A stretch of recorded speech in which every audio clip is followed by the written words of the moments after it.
Tudo bem? Bom dia, queridos irmãos e irmãs. Que alegria, que privilégio, né? Podermos nos reunir nessa manhã quente. Meu amado Jesus, que calor que tá.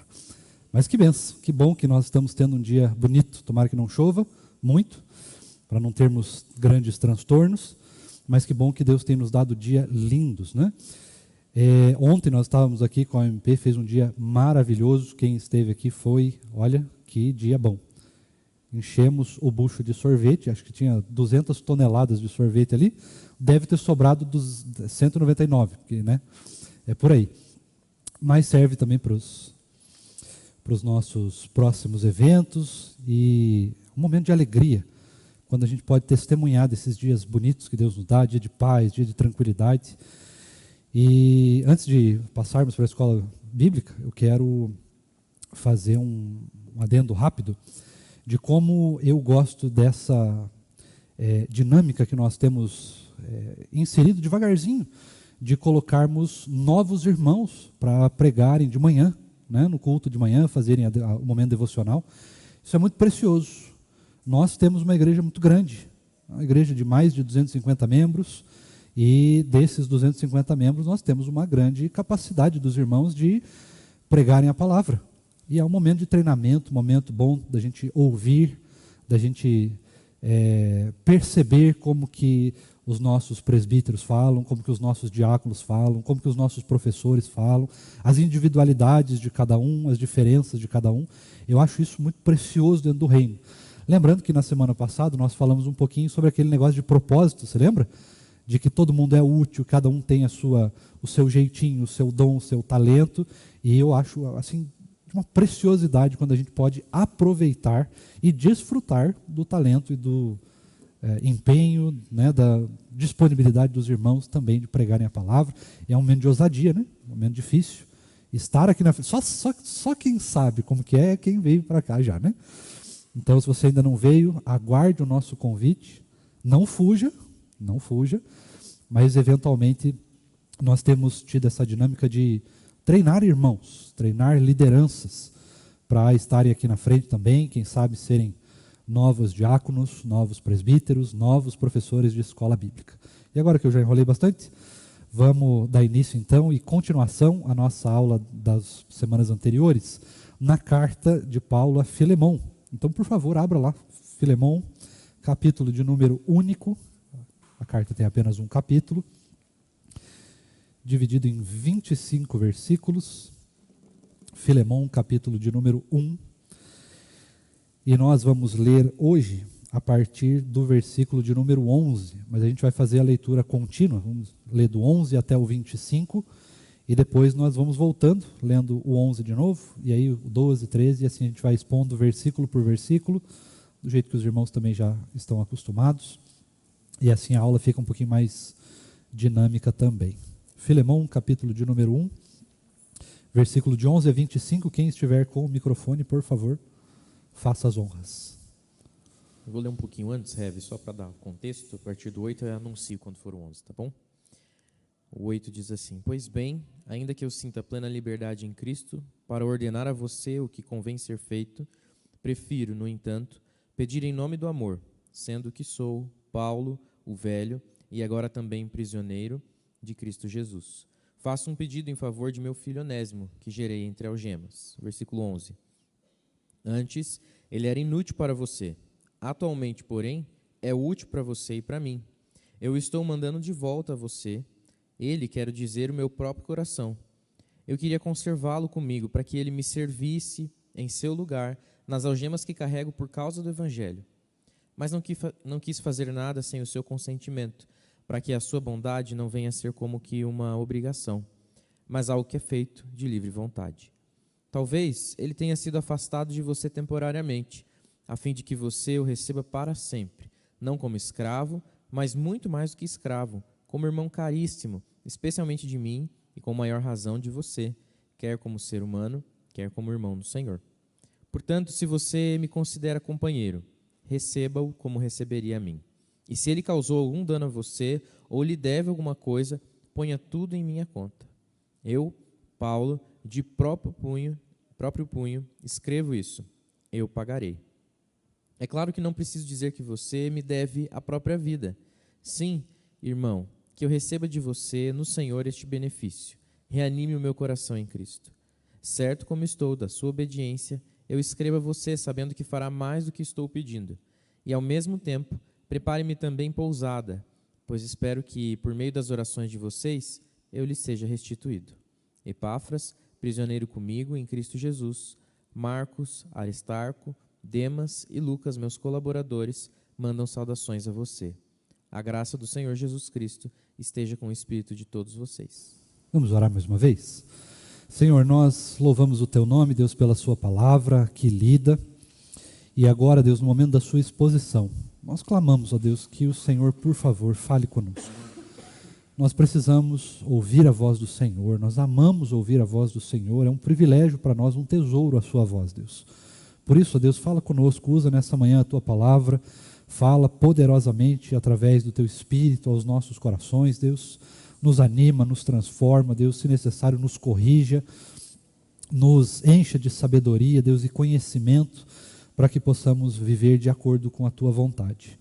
Nós, Deus, louvamos o Teu nome, Pai, porque é um privilégio estar aqui nessa manhã, é um privilégio poder abrir a Tua palavra, Deus, e sermos pelo Senhor instruídos. E que de fato, Deus, seja a Tua voz escutada nessa manhã, Deus, que não seja a minha, que não seja o meu coração, o meu estudo, mas que seja o Senhor que fale, Deus, na luz da Tua palavra. Nós queremos ouvir o Senhor nessa noite, nessa manhã, Deus, e por favor, precisamos que o Senhor conduza as nossas vidas, Deus, para o centro da Tua vontade.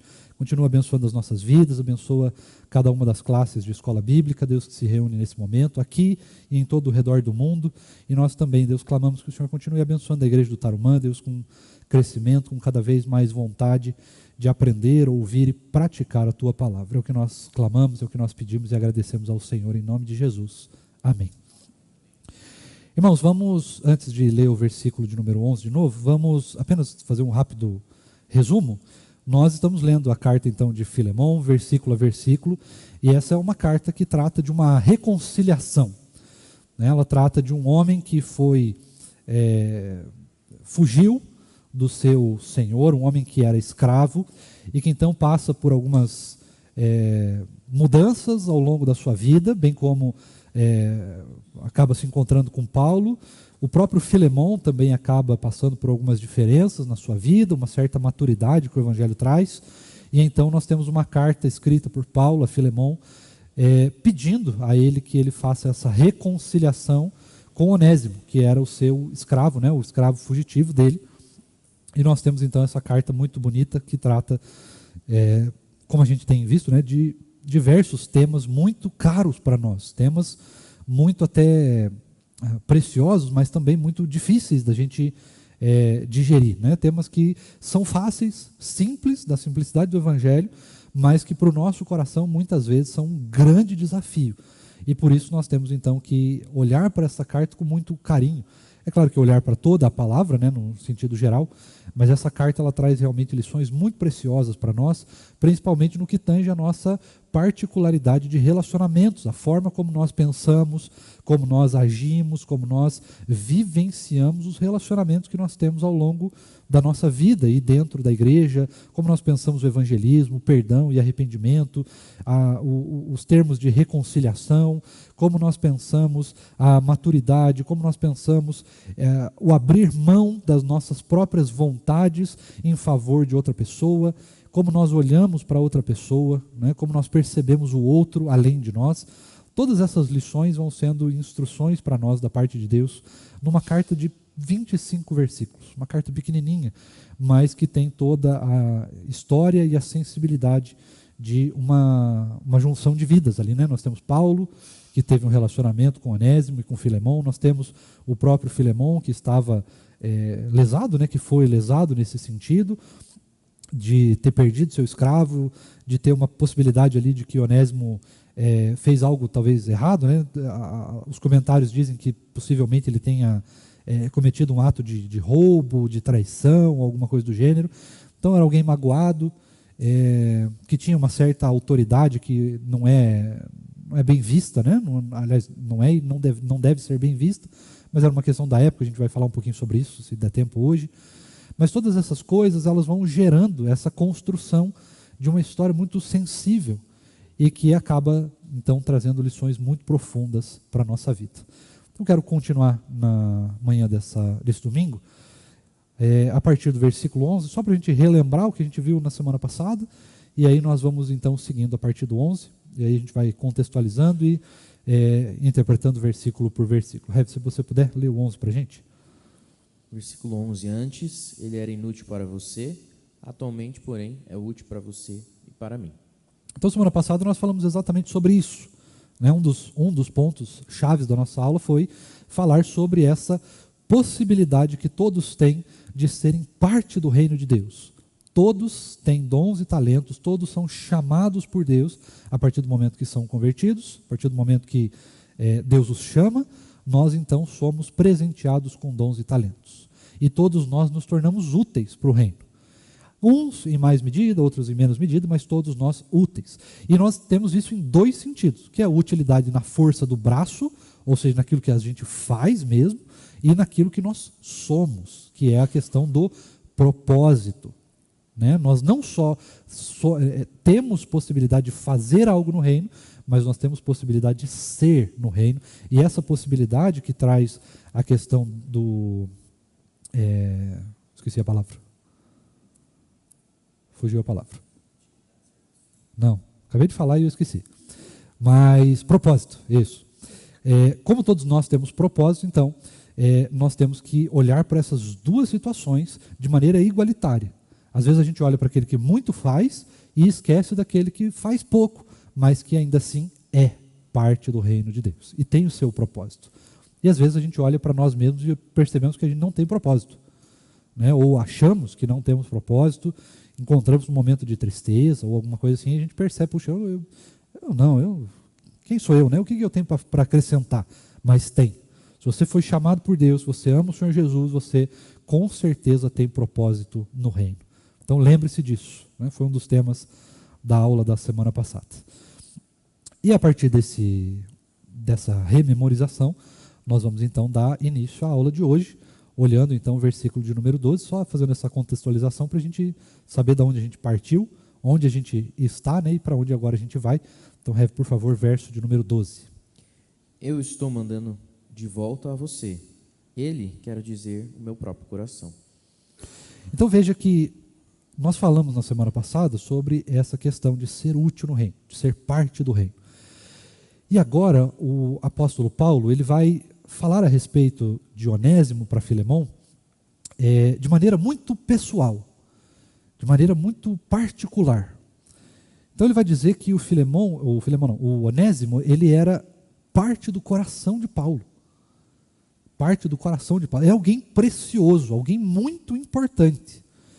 E aqui, é claro, a gente precisa então fazer aquele adendo, né? Quem são as pessoas importantes na sua vida? E ao olhar para essas pessoas, certamente devem vir alguns rostos aí à sua mente, ou alguns nomes à sua mente, você vai perceber que nós vamos dividindo as pessoas importantes em rankings, né? Então nós temos o ranking dos que são mais próximos, nós temos o ranking dos que são mais afastados, nós temos o ranking do trabalho, da escola ou da faculdade, nós temos o ranking da igreja, né? Quem é mais importante na igreja, quem é menos importante na igreja. Isso eu estou falando de maneira pessoal, né? No sentido de amizade mesmo, de relacionamento pessoal um com o outro. Nós vamos dando ranking até mesmo para a nossa família, né? Você tem aí a esposa, o marido, que são mais importantes, depois você tem os filhos, que geralmente vêm no mesmo grau de importância, e lá em último lugar você tem, né, o cunhado, a sogra, alguma coisa do gênero, né? Então a gente vai dando ranking para as pessoas. Claro que aqui eu estou fazendo apenas uma brincadeira, né? Mas para que a gente perceba que de fato as pessoas acabam, se a gente não tomar muito cuidado, as pessoas elas acabam se colocando em listas na nossa vida. Eu vou dar mais prioridade para o pastor Lucas do que para o presbítero Paulo, porque o pastor Lucas é pastor, né? Vai que me coloca de disciplina. É um negócio que a gente tem que ficar de olho. Então, o presbítero Paulo já fica em segundo lugar. É mais ou menos assim. E aí, se o presbítero Paulo fica em segundo lugar, você imagina aqueles irmãos que já têm uma dificuldade de se comunicar, de de aparecer, né, de falar muito, já são pessoas mais tímidas, que ficam mais no cantinho ali. Essas pessoas geralmente ficam em último lugar nas nossas listas, porque elas acabam, se a gente não tomar cuidado, entrando nessas listas. Eu não estou dizendo aqui, irmãos, que às vezes essas listas são feitas de maneira... Que às vezes não, que todas as vezes essas listas são feitas de maneira cruel, né? Eu faço porque eu quero. Às vezes é um negócio inconsciente. É um negócio da vivência, da cultura. A cultura nossa, ela prioriza pessoas que servem na igreja em todos os ministérios possíveis e departamentos. Ela serve em tudo, ela está no louvor, ela está na pregação, ela está no diaconato, ela está nisso, ela está naquilo, naquele outro. Essas pessoas, elas servem. E as outras acabam não servindo tanto. Isso é natural. Se a gente não tomar cuidado, a gente faz isso mesmo. A gente vai dando para as pessoas sentimento de importância. Não, o fulano de tal, ele é mais importante do que a fulana. Só que nós não podemos fazer isso. Nós precisamos fugir disso o máximo possível. Não tem uma frase, a gente precisa fugir disso, como o diabo foge da cruz? Eu não gosto muito dessa frase, mas só para contextualizar, a gente precisa fugir disso. Precisamos fugir disso. A gente precisa olhar para as pessoas como irmãos em Cristo, do mesmo grau de importância. A amizade pode não ser a mesma. O relacionamento pode não ser o mesmo, que às vezes eu vou ter com o pastor Lucas, que eu vou ter com outra pessoa. Pode ter diferença. Às vezes a gente se dá melhor com outras pessoas e às vezes acaba se dando um pouco menos melhor com outras pessoas. É questão de intimidade. Mas aqui eu não estou falando apenas de intimidade, mas eu estou falando de ser irmão em Cristo mesmo. De olhar para as pessoas, ainda que eu não tenha uma intimidade muito grande com o fulano, eu preciso olhar para ele da mesma maneira. Eu preciso percebê-lo do mesmo grau de importância no reino. Eu preciso olhar para ele além dos títulos. Eu preciso olhar para ele além do que ele faz. Eu preciso olhar para as pessoas lembrando que elas são parte da família de Cristo Jesus, não unidas pelo sangue natural, mas unidas pelo sangue de Cristo. E nós precisamos ter muito cuidado com isso. Porque sem querer, às vezes por querer, nós podemos acabar negligenciando pessoas por causa disso. Mas o fulano é meio chato, né? meio assim, meio assado, a fulana é assim, assado. E nós confundimos, às vezes, o jeito da pessoa, a intimidade que eu tenho de uma pessoa, com ser irmão em Cristo. Com um relacionamento que vai além da intimidade, que é um relacionamento que nos une em nome e para a glória de Cristo Jesus. Nós precisamos ter muito cuidado com isso. Você precisa lembrar que Filemão aqui, ele poderia, nas leis da época, na cultura da época, ter absolutamente todo o direito de ignorar o Onésimo para o resto da vida, talvez até se vingar dele de maneira muito cruel, inclusive.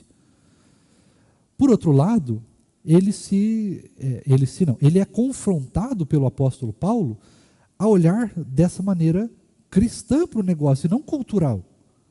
Não com base no que tinha acontecido, mas com base naquilo que Cristo ensinou. O que tinha acontecido?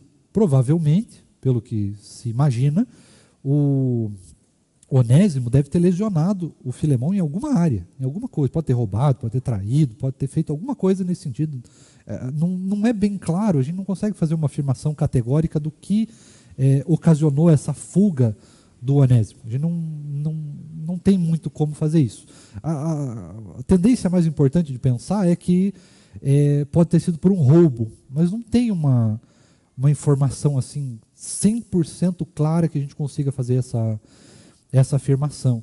No entanto, independente do motivo pelo qual ele fugiu, o Filemão tinha todo o direito de se vingar.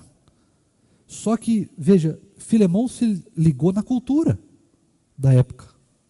Ele pode ter se ligado numa lei da época, mas ele tinha talvez esquecido da lei de Cristo. E então entra Paulo nessa carta, lembrando Filemão, olhando para ele, olha, meu filho, esquece da cultura, esquece do que ele fez, esquece da situação, lembra do que Jesus ensinou em primeiro lugar. Depois a gente vê questões de intimidade, depois a gente vê o resto, depois a gente vê como é que a gente pode reparar os danos. Mas em primeiro lugar, lembra de Cristo Jesus, Olha para Cristo primeiro e depois a gente olha para as outras questões da vida. E é muito importante, irmãos, que a gente perceba isso. Paulo estava falando de uma pessoa que teria tudo para ser desprezada. Teria não, né? Tinha tudo para ser desprezada naquela cultura.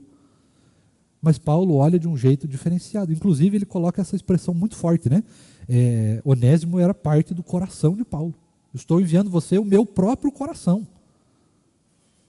Só que não era o Onésimo o próprio coração de Paulo. São os irmãos em Cristo. Cada um de nós faz parte da vida um do outro, não de uma maneira simplesmente natural, mas de maneira sobrenatural. Nós estamos ligados um ao outro pelo sangue de Cristo. Então, se eu não tenho a mesma intimidade, eu, por exemplo, sou muito fã de Senhor dos Anéis, mas tem o fulano de tal, ele nem gosta, vai falar, eu odeio. Aí eu vou odiar ele também? Não, tudo bem.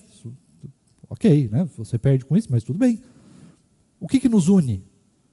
Senhor dos Anéis não nos une. Filmes, dinheiro, fama, poder, status, enfim, o jeito de ser, o que a gente faz, o jeito de fazer, não é isso que nos une. O que nos une é Cristo Jesus. O que precisa nos unir é Cristo Jesus.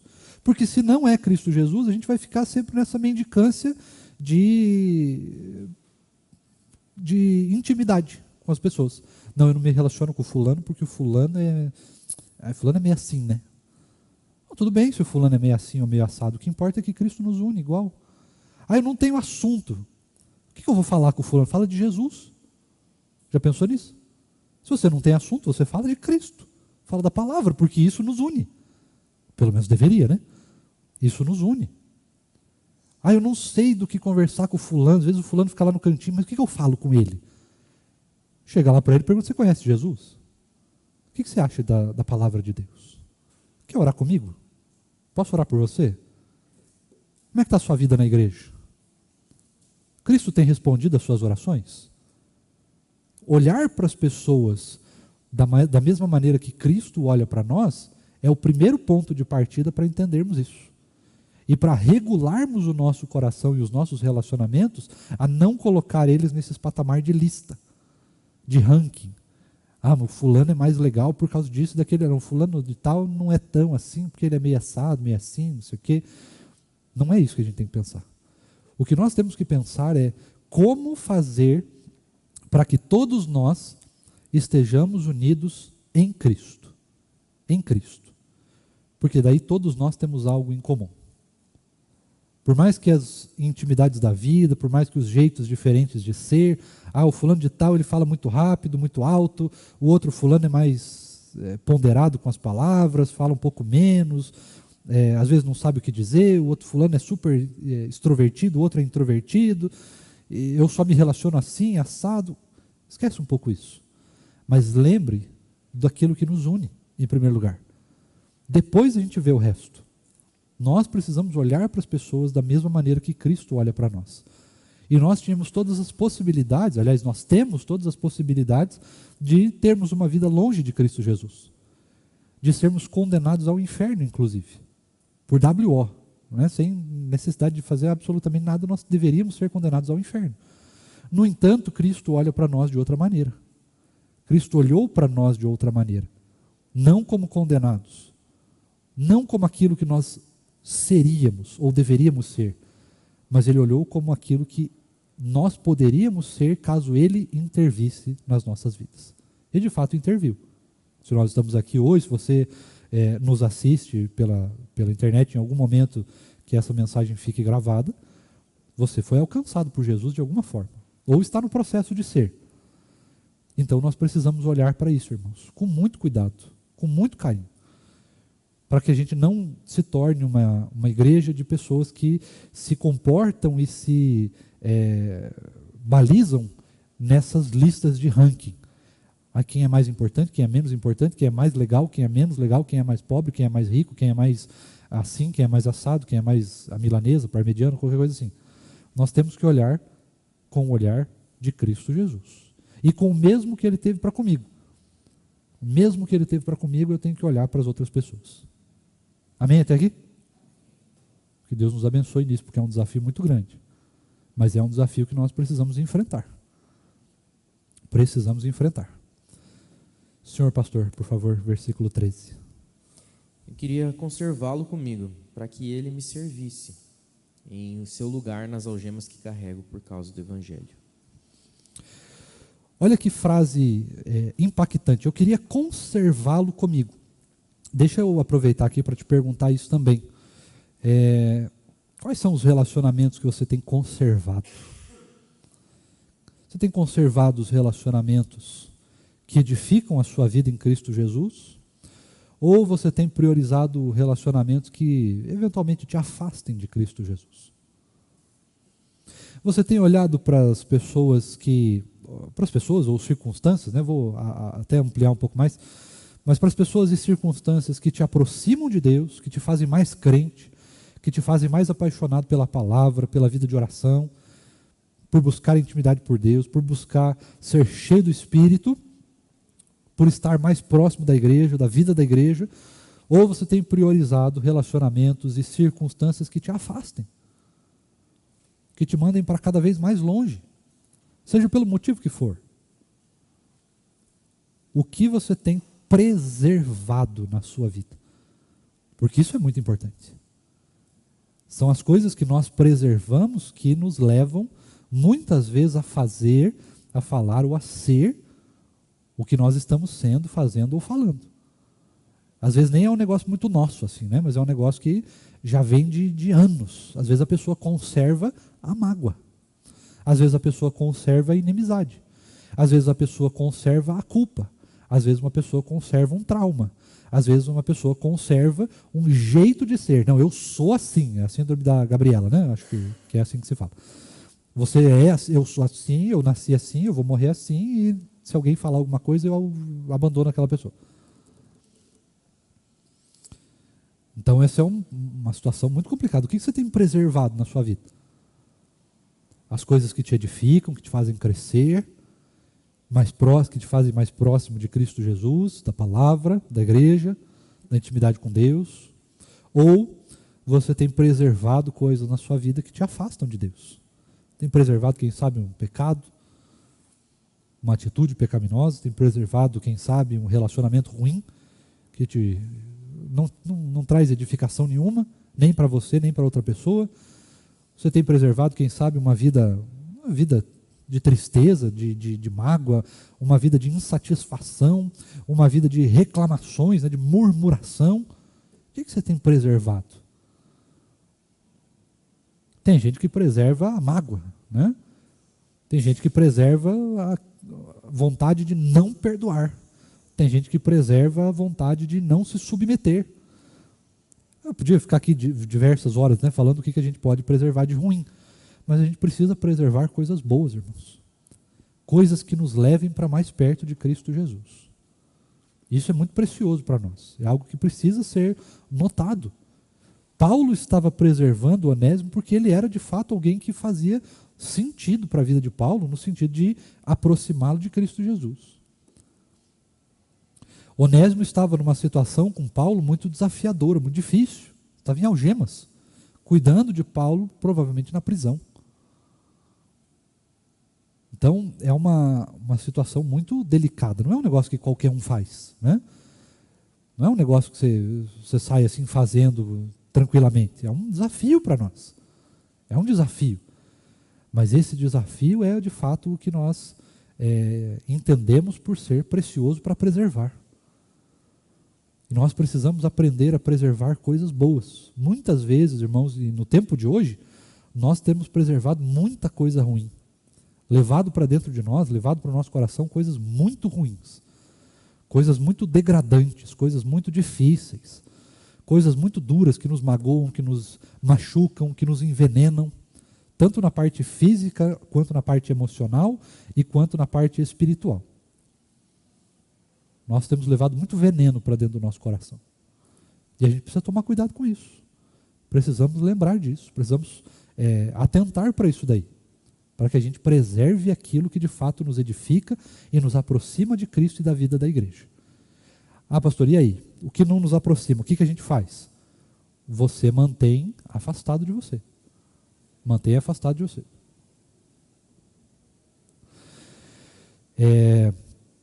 Algumas amizades precisam ser desfeitas. Algumas situações que envenenam o teu coração precisam ser resolvidas. Ah, pastor, mas é muito difícil. Eu não disse que é fácil. Eu disse que é necessário. Fácil não é. E solução a gente tem. A questão é se nós estamos dispostos. E aí, se nós estamos dispostos, nós não estamos dispostos simplesmente para nos preservar, para melhorar a nossa vida. Nós precisamos estar dispostos por causa do amor que nós nutrimos por Cristo Jesus. Senão também não adianta a gente buscar qualquer coisa que for. Eu preciso buscar mais a palavra. Mas você ama o Cristo da palavra? Você ama o Deus da palavra? Se você não ama o Deus da palavra, você não vai buscar a palavra. Vai ser só como é que fala? Um hábito na sua vida, né? Uma atividade que você vai fazer e talvez faça contragosto. Então é preciso a gente olhar para isso com cuidado. Tem coisas que a gente não vai conseguir afastar de nós, não vai conseguir abandonar, mas a gente consegue manter um pouco mais distante, a ponto de não nos causar problemas. As amizades são uma delas, né? Uma coisa que você não vai conseguir afastar, abandonar, nem é isso que a palavra nos ensina. Abandone as pessoas, não é isso. Mas você precisa manter um certo limite para que você não seja, então, afetado, não seja contaminado, não seja envenenado, se for a situação, né? E tem, de fato, outras relações que aí realmente precisa de abandono mesmo, né? Aí eu estou falando de questões mais complexas, né? Alguém que te leva para a droga, que te leva para o pecado, que te leva para o pecado em termos gerais, né? Se alguém te leva para o pecado, aí realmente você tem que abandonar mesmo. Aí deixa evangelizar, você ora pela pessoa só e fala, ó, Deus, manda alguém porque eu não tenho condições, né? Esta relação, essa situação, ela me leva a pecar, ela me leva para um lugar que eu não quero estar, me afasta do Senhor, e isso aqui eu não quero para a minha vida, então isso aqui eu preciso abandonar totalmente. Tem coisas que a gente precisa abandonar totalmente. E tem coisas que a gente só precisa afastar até um ponto de segurança. Aí cabe a você, na sua interpretação, na sua vida com Deus, na sua intimidade pessoal, olhar como que você tem vivido e interpretar aquilo que a palavra nos ensina, né? Agora, que coisa preciosa isso, né? Paulo demonstra para nós e demonstra para Filemão o quanto o Onésimo era importante para ele e o quanto ele poderia ser também para Filemão. Paulo vem mostrando aqui, através do discipulado dessa carta, das palavras, o quanto Filemão precisava olhar com outros olhos para aquilo que aconteceu, para a situação que tinha acontecido, e lembrar daquilo que Cristo ensinou para ele, através, provavelmente, da vida de Paulo. Então é muito precioso isso para nós. O que a gente tem preservado, o que a gente precisa abandonar, o que a gente tem preservado que nos faz pecar e que, na verdade, a gente devia abandonar, é algo que a gente precisa olhar. E olhar para o outro lado também. O que nós não temos preservado, o que a gente não tem olhado com nesse sentido, mas que poderia fazer bem para nós. Isso é importante. A gente pode citar como exemplo, né, a reunião de oração de hoje à noite. É algo que poderia ser preservado, não é verdade? Mas pouca gente preserva. Então é algo que pode ser olhado desse sentido. Isso aqui eu não tenho preservado, mas eu poderia fazer e posso fazer, então farei. Mas pode ser a leitura da palavra, pode ser a vida da igreja, pode ser vir mais para a escola bíblica, pode ser encontrar um serviço no reino, pode ser se aproximar das pessoas que você ainda não se aproximou enquanto está aqui na igreja, né? Tem inúmeras possibilidades aqui para a gente falar. Mas vamos dar sequência, senão a gente não termina nunca, né? Versículo 14, por favor. Mas não quis fazer nada sem o seu consentimento, para que a sua bondade não venha a ser como que uma obrigação, mas algo que é feito de livre vontade. Isso aqui é maravilhoso. Isso daqui é maravilhoso. Porque quantas vezes, irmãos, a gente olha para uma situação, aqui mesmo dentro da igreja, ou uma relação, enfim, N situações, né? E nós realmente gostaríamos que as coisas fossem feitas do nosso jeito. Você já olhou assim para alguma situação? Já reparou que às vezes a gente tem essa tendência de olhar para as coisas? Não, mas tinha que ser assim. Talvez assim não seja o melhor modo, não interessa, eu queria que fosse assim, ponto final. É claro que às vezes a gente não age nesta grosseria, mas às vezes de maneira até um pouco inconsciente, né? Às vezes a gente lembra ou fica pensando, né? Ou até mesmo falando a respeito de, acho que a igreja devia ser mais assim. Às vezes a gente esquece que tem professores, diáconos, presbíteros, pastores, tem toda uma estrutura, uma constituição, federações, sociedades internas, departamentos, presbitérios, sínodos, sinodais, confederações nacionais, Supremo Concílio, diversos departamentos e autarquias da igreja que estão pensando essas coisas, que estão olhando para isso. Talvez, e muito provavelmente, não do jeito que a gente gostaria. Quando eu participei do Supremo Concílio, ano passado, em julho, teve algumas votações que eu mesmo olhei e falei, isso aqui não me parece muito bom. Isso aqui me parece meio estranho, isso aqui me parece um pouco exagerado. Eu posso simplesmente olhar para, não, agora eu não quero mais fazer parte dessa igreja por causa disso. Ou eu posso olhar, não, tudo bem, não concordo totalmente, vamos pensar sobre isso, vamos estudar sobre isso, vamos orar sobre isso, vamos ver o que Deus vai fazer com base nessa decisão, vamos ver se Deus se agrada dessa decisão, se Deus eventualmente possa levantar alguém para mudar alguma coisa. Afinal de contas, a igreja não pertence a nós, a igreja pertence a Deus. Nem as nossas vidas pertencem a nós, elas pertencem ao Senhor. E às vezes a gente olha que como se a nossa vontade fosse muito melhor do que a boa, perfeita e agradável vontade de Deus. E aí é muito difícil, né, a gente olhar para essa situação, a gente perceber isso, porque às vezes a gente realmente é confrontado com isso. Eu mesmo sou confrontado com isso. Às vezes eu gostaria muito que as coisas fossem diferentes. Mas o que Deus quer que seja?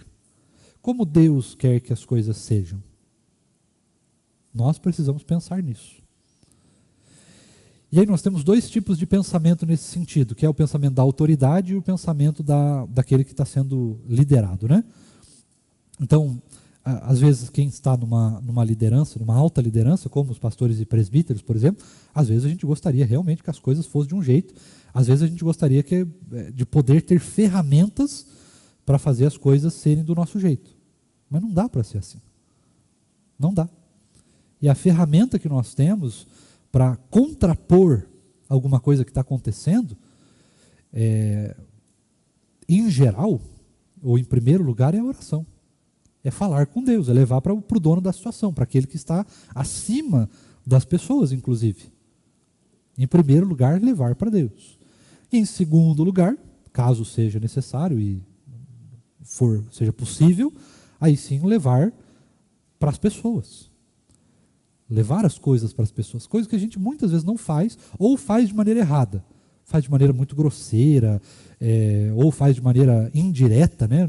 Tipo assim, às vezes é um negócio que o presbítero Paulo poderia resolver, mas a gente vai levar para o presbítero Emanuel. Ou nem para um presbítero, a gente leva, sei lá, para outra pessoa. Às vezes é um negócio que aquela outra pessoa não vai poder resolver. Ou ela vai ter muita dificuldade de fazer isso, ou no meio do caminho uma coisa que você falou pode ser interpretada de outro jeito, e a situação chega lá do outro, enfim. Você sabe como é que é. Não preciso ficar dando detalhes. Mas é levar para as pessoas. Mas em primeiro lugar, leva para Deus. Inclusive, leva para Deus, na primeira reunião, 2020, primeira reunião que eu e o pastor Lucas tivemos com o pastor Tiago, não sei se você vai lembrar disso, Rev, teve uma fala do pastor Tiago que me marcou muito. Ele falou assim, olha, se eventualmente a gente tiver algum problema, antes da gente comunicar esse problema, fale com Deus, vai orar primeiro, e peça para que Deus abra uma ponte, né, construa uma ponte, uma oportunidade para que você possa falar daquele problema. Não vai direto resolver o negócio. Né? Primeiro, ora, e daí peça para que Deus levante, né, construa uma oportunidade para que aquilo haja de maneira natural. Você lembra disso? Maravilhoso. Conselho precioso. E é exatamente isso que nós devemos fazer. Você vê que alguma situação na igreja não está muito bem de acordo, seja com você ou seja com outra pessoa, leva para Deus primeiro. Lembre-se, porém, que Deus responde à oração e muito provavelmente, às vezes, pode usar você mesmo para ser a resposta daquela situação. Às vezes não, mas no geral, sim. Então é preciso a gente lembrar disso daí. Leva primeiro para Deus, conversa primeiro com o dono da situação, depois você então pode olhar para essa perspectiva daquilo que você também pode fazer. Né? E aí, se todo mundo olha para aquilo que pode fazer, a gente consegue, fazendo cada um pouquinho, a gente vai melhorando. Ah, pastor, mas eu já estou há anos na igreja. Estou há 10, 20, 30, ou você já sabe o que eu ia falar na terceira vez, né? Mas não importa quantos anos você está. Importa aquilo que nós fazemos hoje. Importa o que nós fazemos hoje. Ah, mas pastor, antigamente era assim. Mas hoje não é. Pode ser que volte? Pode. Pode ser que não volte? Pode também. Pode ser que as coisas mudem completamente daqui para frente? Pode. A gente não sabe o que vai acontecer. Mas o que a gente tem que viver, irmãos, é tentar viver o hoje. O que nós podemos fazer hoje? O que nós estamos fazendo hoje, aplicando os nossos dons e talentos, aplicando a nossa intimidade com Deus, aplicando a nossa fé, a nossa vida de oração, nosso conhecimento da palavra, o que nós podemos e estamos fazendo hoje. Não pense no amanhã, não pense no ontem. Ah, mas ontem, antigamente, o pastor fulano de tal era assim. Mas hoje não são assim. Como que a gente pode melhorar? Como que a gente pode construir algo novo, algo diferente, algo melhor? Eu tenho trabalhado com a UMP, como os irmãos bem sabem, e quando eu assumi a UMP, nós éramos de um jeito. Hoje, as coisas já são feitas de uma maneira diferente. Por exemplo, todas as programações esse ano da UMP, vou compartilhar com os irmãos, se os irmãos quiserem replicar as boas práticas, eu aconselho. Todas as programações da UMP agora tem devocional antes, e nós nos dividimos em grupos, logo depois da devocional, para orarmos uns pelos outros. Todas as programações, mas é uma plenária, não interessa, vai ser assim. Ah, mas é uma reunião de oração, pode ser assim também. Mas é um discipulado, pode ser assim também. Não importa o que seja, vai ser assim. O que isso vai mudar? Não faço a menor ideia o que vai mudar, porque daí não tem como sondar isso. Mas se você olhar para o passado, algumas pessoas podem dizer, não, isso é interessante, porque antigamente não se fazia. Outras pessoas podem olhar, mas em 1909, nem existia a igreja, né? Mas em 1909, a UMP ela fazia isso, aquilo e aquele outro. Sim, mas em 1909, o que nós podemos fazer hoje? O que nós estamos fazendo hoje? Ah, mas eu vivi 200 anos na igreja e antigamente as pessoas eram assim. Sim, mas e como elas podem ser hoje? Como elas estão sendo hoje? O que nós podemos fazer hoje? Às vezes a gente se prende nessa situação. Ai, as pessoas, eu estou há 10 anos na igreja, ninguém fala comigo. Sim, mas o que você pode fazer hoje? O que a igreja pode fazer por você hoje? Não ontem, porque ontem já passou. Ontem já passou. Como que a gente pode ser melhor agora? Agora, é agora que a gente pode ser melhor. E às vezes a gente tem um problema, irmãos, gravíssimo, grotesco, que é o problema do não estar presente. O que é não estar presente? É a pessoa que vai olhar sempre para o passado era melhor, ou era pior. E aí, ao invés de olhar para o presente, olhar para essa situação, tá, mas o que a gente pode fazer hoje? E o que a gente está fazendo hoje? Vamos se apegar ao hoje, depois a gente vê o ontem, depois a gente vê o amanhã. O que a gente estamos fazendo hoje? A gente não olha para isso. Aí o outro extremo eu olho para o passado, vejo que era muito bom ou era muito ruim. E aí eu olho para o futuro, que não aconteceu, e aí o futuro ele pode ser muito bom ou ele pode ser muito ruim, mas a gente não vive o presente. A gente não olha para o presente, a gente não olha para o que a gente pode fazer hoje. O que você pode fazer hoje? O que eu posso fazer hoje? Não ontem e não amanhã, mas hoje. Talvez, se a gente olhar para o hoje, a gente consiga ir melhorando as coisas de uma maneira mais orgânica, mais natural. Porque eu posso pegar o que nós temos feito com a UMP e falar assim, daqui a 10 anos a gente vai colher frutos. Possivelmente, tomara que sim, Deus queira que sim, mas daqui a 10 anos eu nem estou aqui mais. E provavelmente, se Deus quiser, nem a UMP que está hoje, né? Vão estar na SAF, no PH ou em qualquer outro lugar nesse sentido. Mas, olhar para o hoje. Como a gente pode fazer hoje? Lembre-se que Paulo estava orientando Filemão com relação a algo que tinha acontecido no passado. No passado, mas agora Paulo está orientando Filemão para viver o hoje, o agora.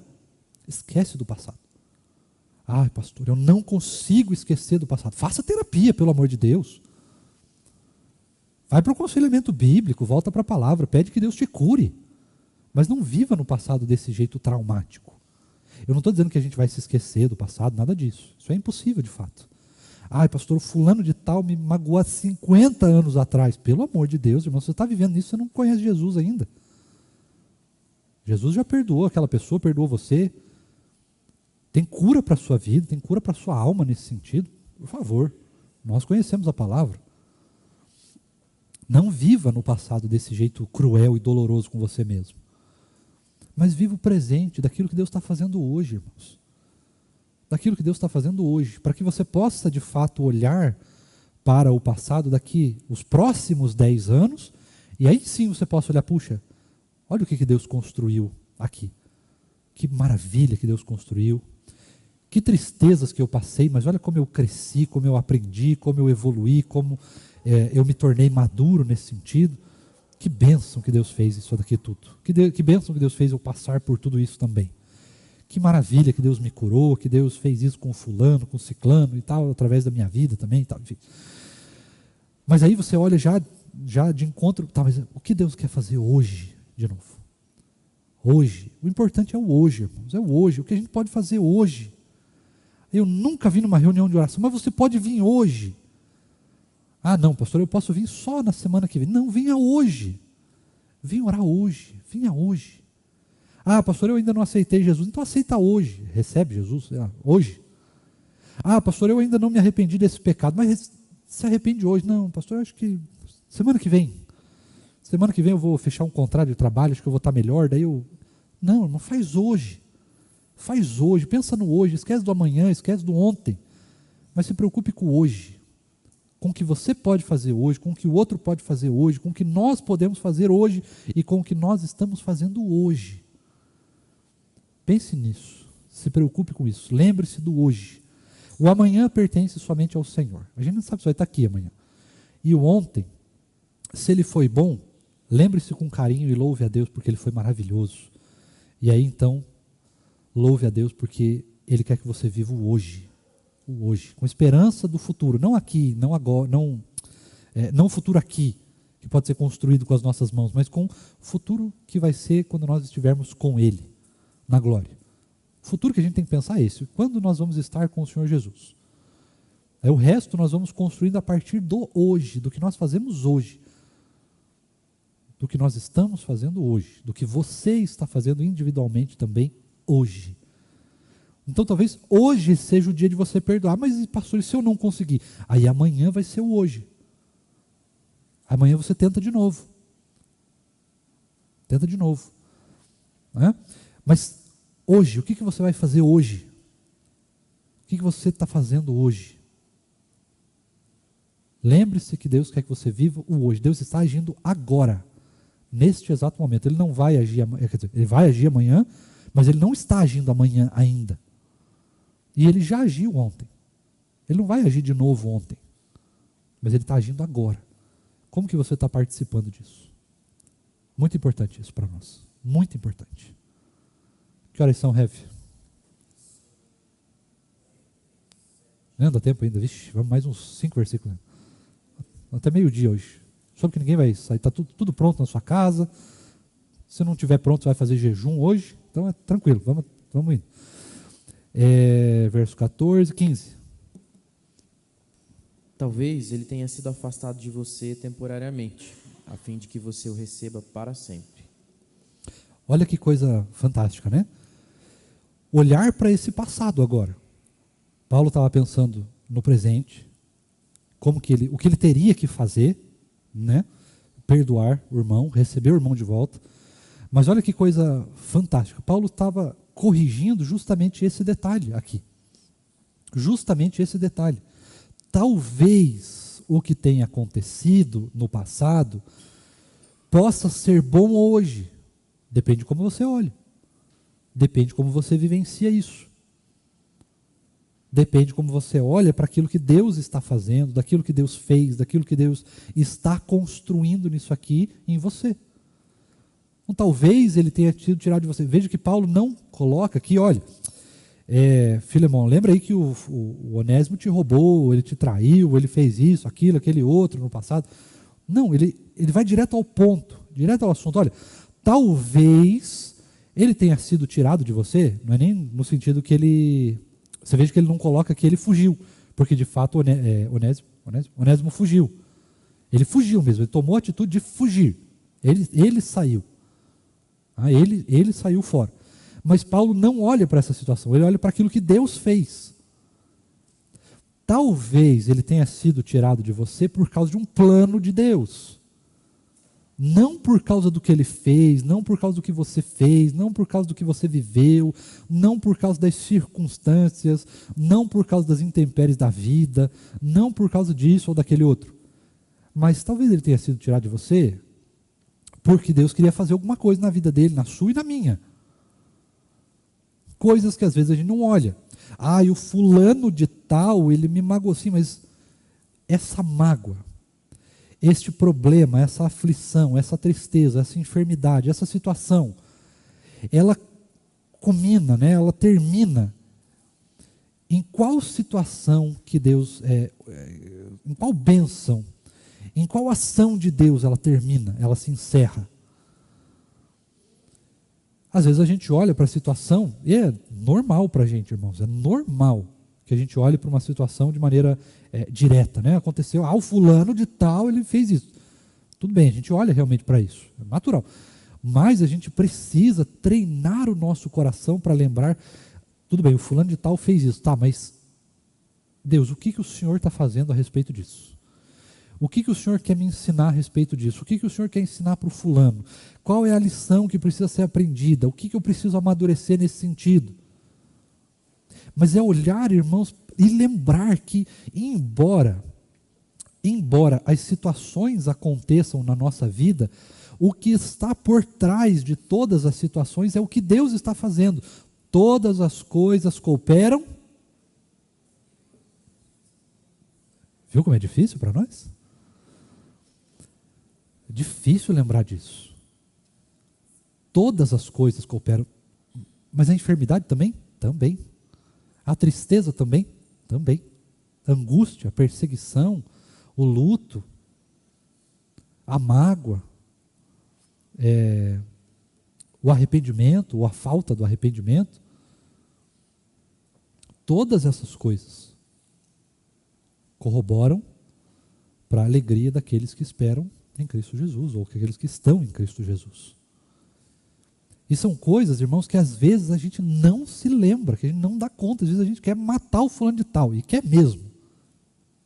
Quem me dera enxergar, não, eu não podia enxergar, porque senão eu ia matar muito. Mas, às vezes a gente quer mesmo isso, a gente quer matar mesmo. A gente quer se afastar mesmo. Não, eu não quero mais, chega, desisto.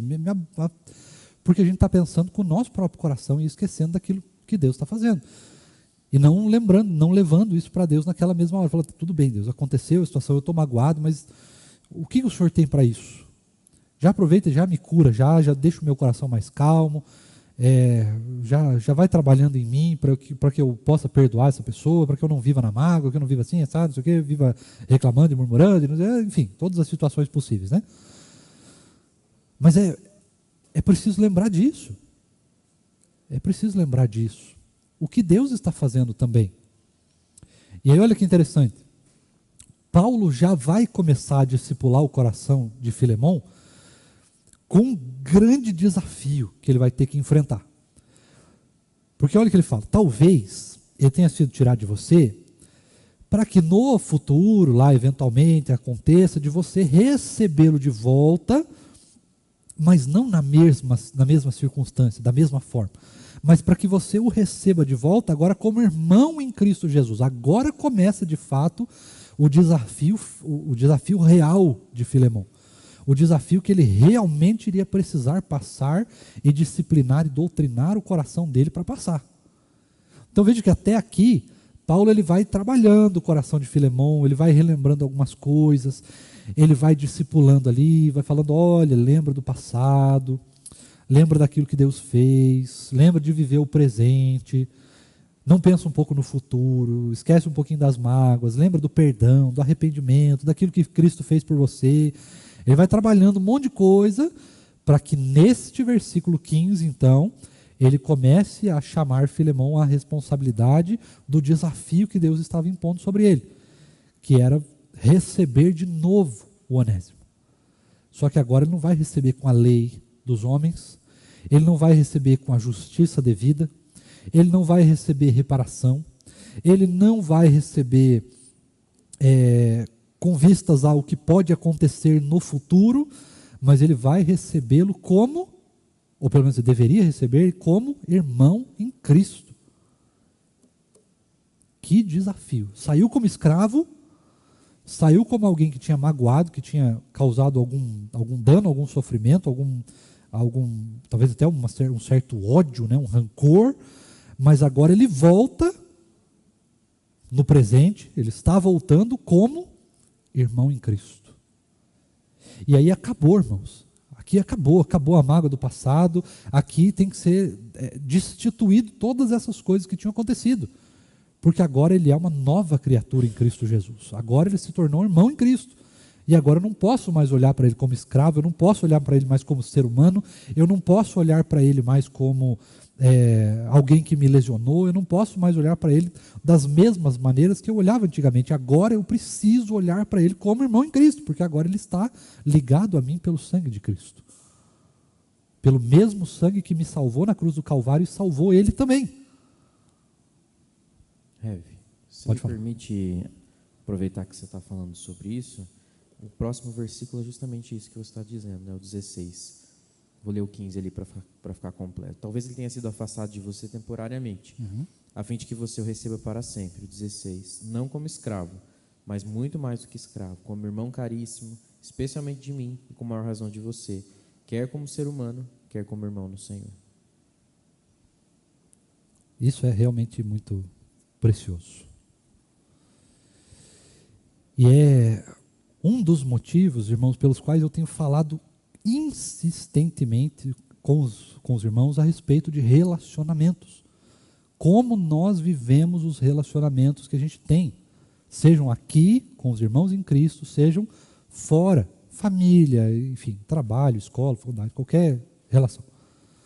Como nós olhamos para as pessoas, como nós vivemos os nossos relacionamentos, como a gente desenvolve isso, porque isso é muito importante, isso é fundamental.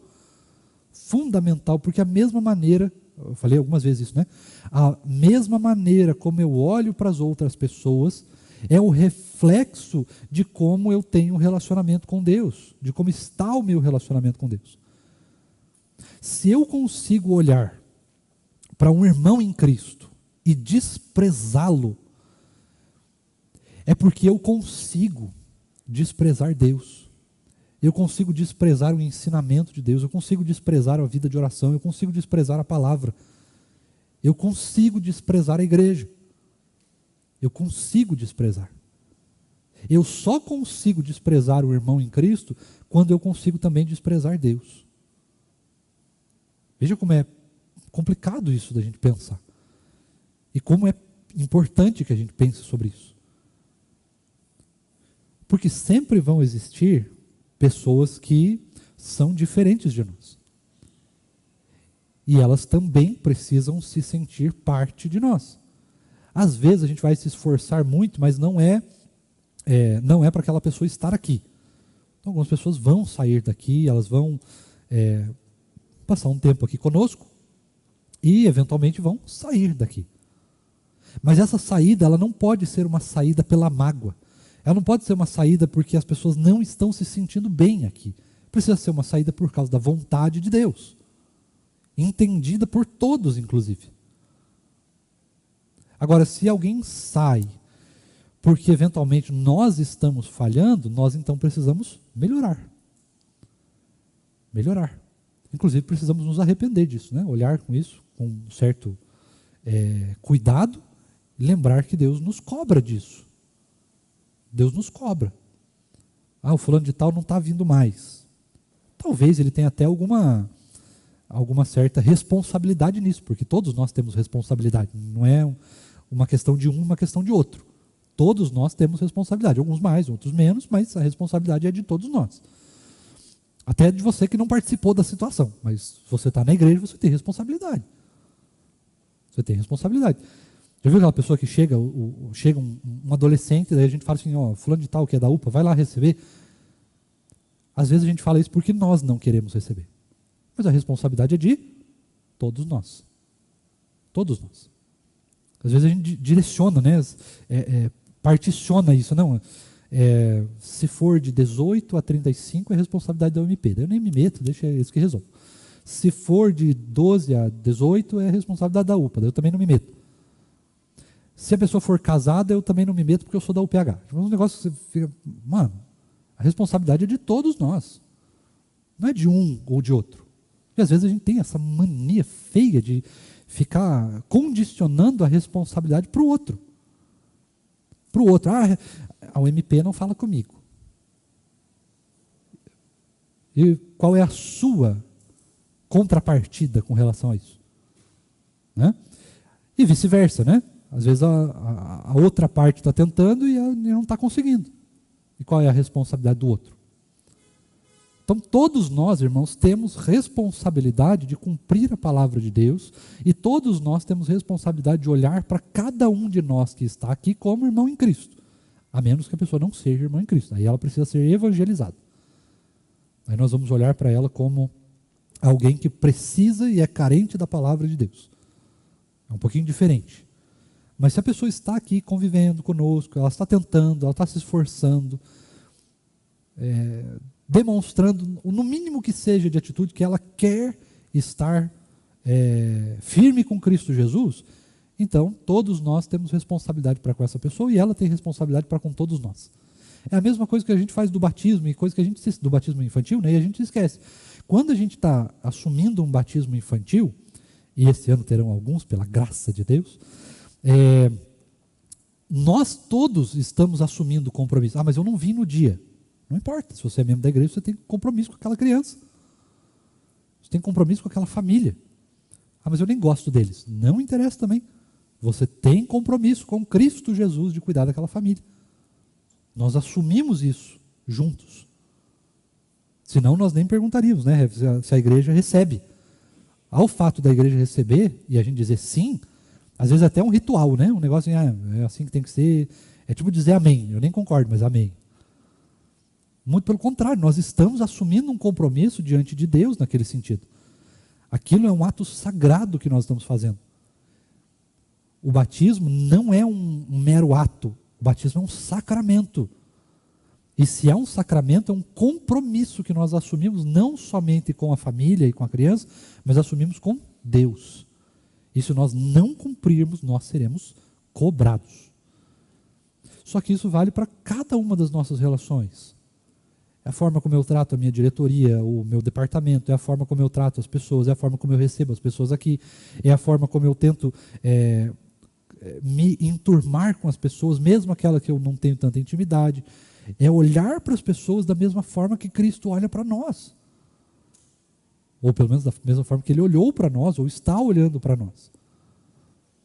Isso é muito importante, irmãos, é muito importante. Muito importante. Porque todas as outras coisas são construídas nesse respeito. Se nós precisarmos exortar ou disciplinar alguém, isso tem a ver com relação que eu tenho com Deus e tem a ver com a relação que eu tenho com a pessoa. Se eu tenho que construir alguma coisa aqui na igreja, nova, tem a ver com a minha relação com Deus e com a forma como eu trato as outras pessoas. Pastor, mas a gente está falando de limpar o banheiro. Isso tem a ver com a forma que eu percebo o meu relacionamento com Deus. Eu nem vou limpar tão bem assim, porque, no fim das contas, sei lá, outra pessoa pode fazer, né? Depois outra pessoa faz, aí tudo mais. Mas isso demonstra como que é o nosso relacionamento com Deus também. Se eu olho para o banheiro da igreja, percebo que ele está sujo, e eu simplesmente vou lá e falo, isso aí é responsabilidade dos diáconos, eles que se virem aí, não é problema meu. É problema seu também. E é problema meu também. Isso que a gente tem que entender. É problema nosso. É problema de todos nós. Diz respeito a todos nós. Porque é irmão em Cristo. Faz parte da forma como nós vivemos o nosso relacionamento com Deus e da forma como nós vivenciamos a relação com as outras pessoas. E a relação que eu tenho com Deus, a forma como eu vejo, como eu percebo a minha relação com Deus, impacta diretamente como eu vejo e percebo a relação com o outro. E com as coisas também. Com as coisas também. Deixa eu te dar um exemplo bem simples. Eu gosto de dar muito esse exemplo, na verdade, que é esse negócio dos ambientalistas. Você já viu isso daí? Inclusive, acho que foi essa semana, teve essas ativistas aí foi presa lá na Alemanha. Mas eu fico olhando para essas pessoas que fazem passeata do clima e coisa e tal, né? E às vezes eu vejo uns crentes porco, sujando as coisas, jogando lixo no lugar que não é certo. E eu fico pensando, cara, o que essas pessoas estão fazendo lá, se manifestando e coisa e tal, dizendo que a gente tem que proteger o clima e coisa e tal, sendo que essa era uma responsabilidade nossa, porque nós somos os mordomos. A responsabilidade de cuidar do ambiente que nós vivemos, do meio ambiente, de ser bons mordomos do jardim que Deus nos deixou, é nossa. Não é deles. Mas eles assumem, da mesma forma que eles assumem o arco-íris. O arco-íris é um símbolo da aliança de Deus com o seu povo. E nós olhamos para isso com uma naturalidade, mas não é problema meu. É problema nosso. É problema nosso. Então, a forma, até mesmo como nós cuidamos do meio ambiente, como a gente joga o lixo, como a gente limpa a nossa casa, como a gente tenta fazer as coisas bem feitas ou mal feitas, como a gente estuda, como a gente aprende, enfim, todas as situações têm a ver, irmãos, todas. Não é um negócio, isso daqui sim, desculpa, isso daqui não. Tudo tem a ver, tudo. É uma interligação completa. Tudo tem a ver com a forma como eu percebo a relação com Deus e com os outros. Acho que não dá mais tempo, né? Não, queria só complementar o que você falou. Complementar não, concordar. Está completo o que você disse. Mas percebeu como o movimento que Paulo faz na carta, quando ele vai dizendo que ele envia Onésimo de volta, como o próprio coração dele sendo enviado, e ele vai dizendo o quanto era importante ter Onésimo com ele, mas vai mandar de volta, e depois ele, demonstrando todo esse valor que Onésimo ganhou diante dos olhos de Paulo, ele explica o porquê. Não é porque Onésimo é valioso em si, mas por causa disso que você estava dizendo, né, da relação que ele tem com Deus, que faz com que ele enxergue Onésimo de maneira diferente. Ele constrange, de certa forma, Filemão a fazer o mesmo, pedindo que ele receba não mais como escravo, mas como irmão caríssimo, né? Ele usa essa palavra, assim, um irmão muito precioso, alguém que realmente tem grande importância, e que isso transforma não só o jeito dele olhar para ele, porque agora ele é irmão, mas ele diz, quer como ser humano, quer como irmão no Senhor. Então, enxergar ele na totalidade, como pessoa, como criado à imagem e semelhança de Deus, como irmão na fé, como alguém que ele recebe pela figura humana que é e pela figura humana que se tornou a imagem de Cristo, né? Que também agora partilha da mesma fé. É muito importante isso, da gente conseguir olhar para as pessoas ao nosso redor, sejam crentes ou não crentes, minimamente considerá-las pela nossa perspectiva de como a gente enxerga a figura do ser humano por causa de Cristo Jesus em nós, e não por causa da bondade, da conduta da pessoa em si, mas porque o Senhor Jesus transformou o nosso olhar sobre os outros, né? E claro, daí aqueles que são adicionados então à fé, com mais apreço ainda, porque eles são caros para nós, uma vez que são parte da mesma família. Isso é muito forte mesmo que Paulo fala aqui para Filemão. 11 e 10. Quase. Então vamos encerrar, vamos orar. Você ora para nós, Ref? Eu oro, Rev. Você quer que eu precisava dar uns avisos. Então Antes ou depois da oração? Pode ser antes? Irmãos, vou ser rápido e breve. Bom dia. Quero falar primeiro sobre o nosso retiro nos dias do Carnaval. Quero convidar você, mais uma vez, a fazer a sua inscrição ainda em tempo. Se você tem alguma dificuldade, procure o pessoal da organização, mas não deixe de participar. Vai ser um tempo muito precioso, nós vamos ter várias atividades muito especiais, o lugar é excelente, com acomodações excelentes, mas, sobretudo, o tempo que a gente vai desfrutar lá vai ser muito precioso. E aquilo que a gente vai viver lá vai ser muito bom para quem estiver lá, né? A gente depois estamos pensando de formas de gravar as mensagens para poder disponibilizar, mas ainda assim, o que vai ser vivido lá vai ser muito especial. E eu gostaria muito de poder ver cada um desses rostos que eu estou vendo aqui lá também. Então procure o presbítero Paulo, o presbítero Luiz, a Carla, a Rebeca, faça a sua inscrição e comunique aí se você tiver alguma dificuldade com relação ao pagamento. Eu sei que é um preço um pouquinho maior do que a gente está acostumado, mas a gente tentou priorizar um pouquinho mais da qualidade do espaço. O outro aviso que eu tenho para dar, esse aviso foi dado na semana passada, eu quero reforçar, que são as aulas de música. Se você é adolescente ou criança, né, até o Nicolas pediu para avisar, Nicolas, dá um oi aí para o pessoal, procure o Nicolas. Ele falou para mim que não importa o instrumento, se for até banjo, ele vai dar um jeito de achar um professor de banjo para dar aula para você. Mas se você tem vontade de aprender algum instrumento, teclado, violão, baixo, guitarra, bateria e outro instrumento que você imaginar, ele vai organizar isso, ver qual é a demanda e tentar disponibilizar professores para essas pessoas. E a ideia é que isso seja um custo baixo, de no máximo R$25 por mês. No máximo R$25 por mês. Se você tem noção aí do que quanto custa uma aula de música, esse preço é muito barato, né? Praticamente não paga nem o deslocamento do professor. Então, a ideia é justamente a gente estimular o aprendizado de instrumentos musicais para crianças e adolescentes. Então, basta você procurar o Nicolas, ele vai te dar mais informações sobre como isso funciona. Tá joia? Eram esses dois avisos que eu quero dar. Quero lembrar também da nossa reunião de oração, hoje às 18 horas, hoje conduzido pela nossa OMP, mas para toda a igreja participar. O Rev. Patrick já falou sobre isso também, então venha um pouquinho antes e participe às 18 horas da escola bíblica, da reunião de oração. Vamos orar? Quero convidar você a ficar de pé, para a gente encerrar, fazer uma oração. Deus bendito, louvado seja o teu nome, pela vida que nós recebemos essa manhã, que o Senhor nos concede, saúde, e o Senhor nos permitiu estarmos aqui na sua casa para ouvir da sua palavra, para louvar o teu nome, para sermos nutridos pelo Espírito Santo, pelo poder da sua palavra. Mas também para desfrutarmos da comunhão, encontrarmos nossos irmãos, podermos compartilhar da nossa vida e saber que não caminhamos sozinhos nessa jornada. Pai, nos abençoe ao longo desse dia e continue plantando essa mensagem no nosso coração.